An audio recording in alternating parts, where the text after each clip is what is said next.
Olá, caros alunos! O tema da nossa videoaula de hoje é tempo histórico. Então, o tempo é essencial para o trabalho do historiador.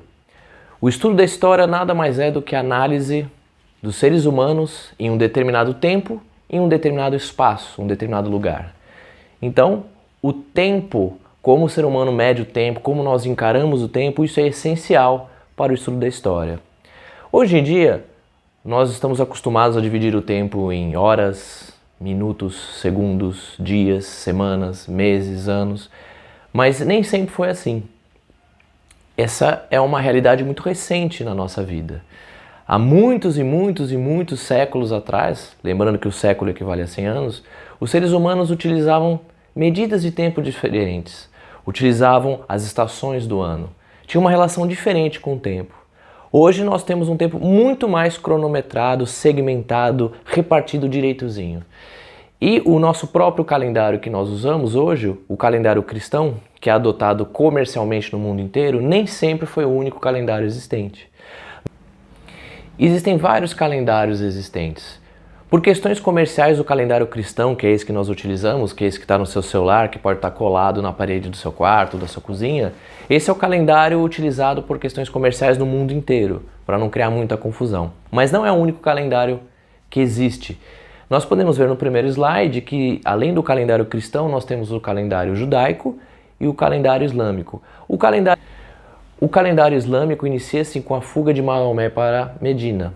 Já o calendário judaico é marcado da suposta criação do mundo por Deus, ou seja, algo em torno de 5.700 anos atrás.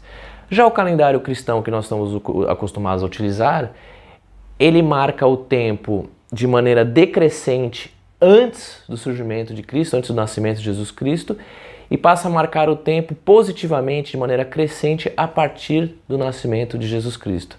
Parece complicado, e é complicado, mas aos poucos a gente se acostuma. De qualquer maneira, é importante que vocês saibam o seguinte, que o tempo, embora nós achamos que possamos medi-lo exatamente, o tempo é muito subjetivo. Às vezes, quando a gente se diverte, o tempo passa muito rápido. Às vezes, quando a gente está cansado, chateado, o tempo pode demorar para passar. Então, a nossa sensação, a nossa experiência da sensação do tempo, ela é subjetiva. O que significa isso? Significa que para mim o tempo é um, para você o tempo é outro. Um famoso cientista no século XX, Albert Einstein, trabalhou muito isso dentro da questão da física, mas vocês vão estudar mais para frente sobre a relatividade do tempo. De qualquer maneira, o tempo é subjetivo, mas ele pode ser sim contado, ele pode ser organizado, como é no calendário cristão, e isso é muito importante para os historiadores. Conforme nós falamos de tempo, nós vimos que para nós seres humanos é importante dividir e esquematizar o tempo. Minuto, segundo, dia, mês, semana. Nós precisamos disso no nosso dia a dia. Nós precisamos saber quando termina um dia, quando começa um dia, quando é hora de dormir, quando é hora de estudar, quando é hora de ir para a escola, quando é hora de ficar em casa, se protegendo de uma pandemia mundial. Então, na nossa vida é muito importante dividir o tempo. E para a história, que é uma ciência que estuda o tempo, o ser humano e o espaço, é muito importante também esquematizar, dividir, organizar o tempo. Nós chamamos isso em história de periodização. Periodização é um termo elegante que nada mais significa do que divisão do tempo. Desde o surgimento do conhecimento histórico, muitas divisões do tempo foram propostas. Mas já há cerca de uns 150 anos, mais ou menos, existe uma periodização da história, ou seja, uma divisão da história, uma segmentação da história, uma ordem cronológica da história, que é muito popular, que é muito famosa, que é utilizada em qualquer escola, em qualquer universidade do mundo inteiro. É justamente o que nós estamos vendo agora no nosso segundo slide. Vocês podem observar que essa divisão do tempo, essa periodização, ela é muito famosa e vocês podem reconhecer ela em qualquer livro didático e facilmente na internet vocês encontram. Nessa periodização, o tempo da história é considerado do surgimento do ser humano até os dias atuais, ou seja, até esse exato instante, que não sou eu que estou gravando aqui, que você está ouvindo e vendo essa videoaula. Pois bem, nesse período todo, a história está dividida em 5 grandes etapas. A pré-história, a história antiga ou idade antiga, a história medieval ou idade medieval, a história moderna ou idade moderna e a história contemporânea ou idade contemporânea. A chamada pré-história, e aí já começam as coisas loucas da história. A pré-história, ou seja, a antes da história, o momento anterior à história, que também faz parte da história, é o período mais longo. Ele compreende do surgimento do ser humano, há milhões de anos atrás, até mais ou menos 4.000 anos antes de Cristo, momento em que o mais antigo sistema de escrita foi desenvolvido. Atualmente, alguns historiadores e alguns livros didáticos costumam colocar a data de 3.500 anos antes de Cristo. Mas eu sou um pouco tradicional, eu ainda utilizo 4.000 porque é muito mais fácil de gravar. De qualquer maneira, esse período gigantesco de milhões de anos atrás até 4.000 anos antes de Cristo é chamado de pré-história. E o que marca o final da pré-história? Justamente o surgimento da escrita.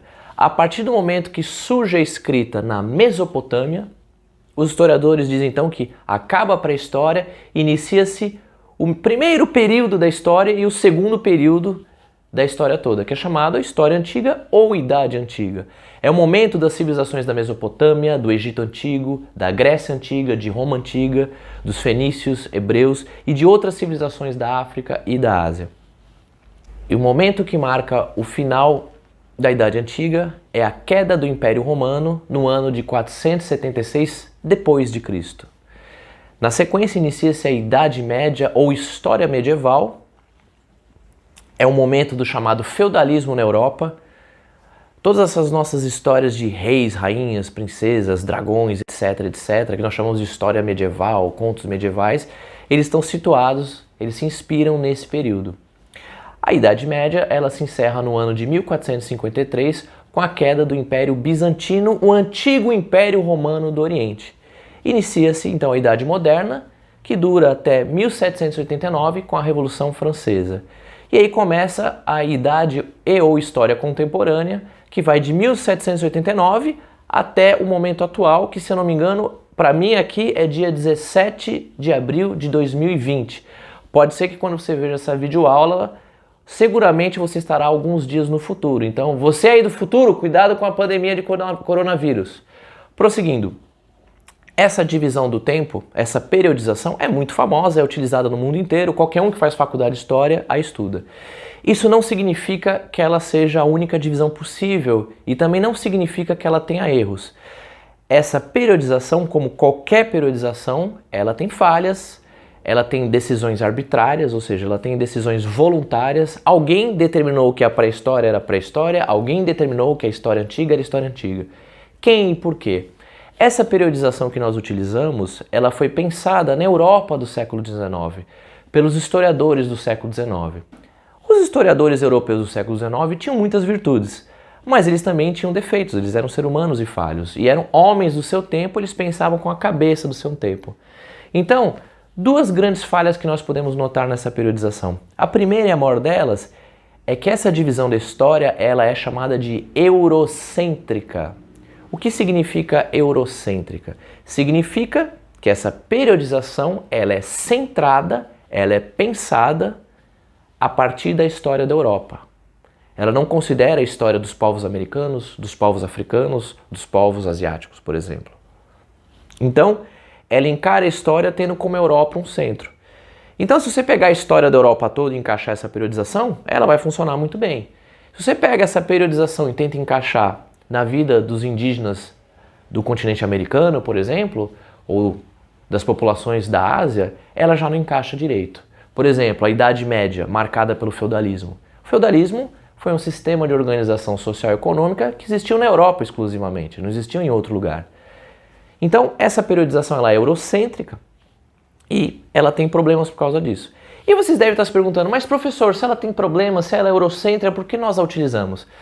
Bom, como os nossos queridos europeus, a partir da Idade Moderna, começaram a colonizar e conquistar diversos territórios e escravizar várias populações, as ideias europeias tornaram-se muito famosas.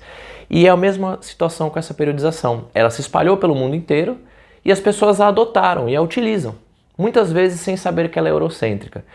Veja bem, não há nenhum problema em utilizar essa periodização, desde que você conheça as falhas dela. Uma que eu falei é justamente essa, a principal, que ela é eurocêntrica. Uma segunda falha, que hoje em dia é muito contestada, é justamente a divisão da pré-história para a Idade Antiga. Se vocês forem ver no nosso slide, essa divisão é feita pelo surgimento da escrita. Então, os historiadores lá no século XIX valorizavam muito a escrita e o saber ler e escrever.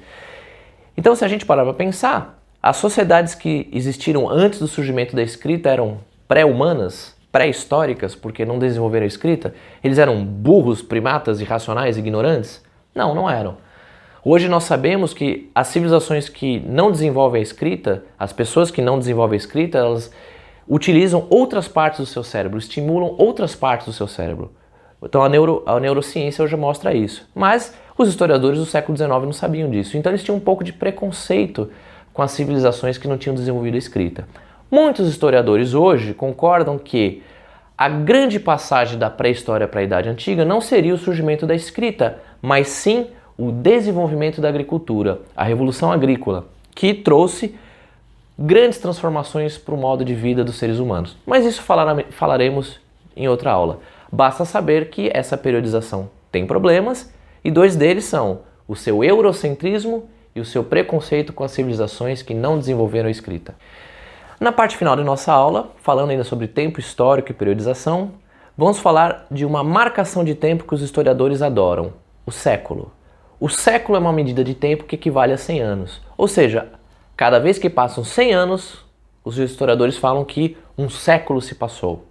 Então, muitas vezes, quando você vê um livro de história, ou um texto falando sobre história, você pode ver passagens como, por exemplo, no século XVIII, tal fato histórico ocorreu. Pois bem, século XVIII, o que isso significa? Como os historiadores contam o século a cada 100 anos se forma um século, e os séculos vão se somando. Então, toda vez que é fornecido século XVIII ou uma data, um ano qualquer, por exemplo, 1789, é importante você descobrir a que século esse ano pertence, ou então, quando se fala de um século, que conjunto de anos que estamos nos referindo. Isso é relativamente simples. Para fazer isso, basta saber duas regrinhas. A primeira é a mais fácil, que na verdade é a exceção. A regrinha diz o seguinte: todo ano que termina em 00, ou seja, você pega qualquer ano, 1500, ano da chegada dos portugueses no que viria a se tornar o Brasil. 1500. Os dois últimos algarismos são zero, certo? Você desconsidera os zeros, que número que sobra? 15. Então nós dizemos que 1500 pertence ao século XV. Bom, mas vocês podem argumentar comigo que 99% dos anos não terminam em 00, e isso é verdade. Para todos esses outros anos, existe a regra tradicional, que é um pouquinho mais difícil, mas não é nada do outro mundo.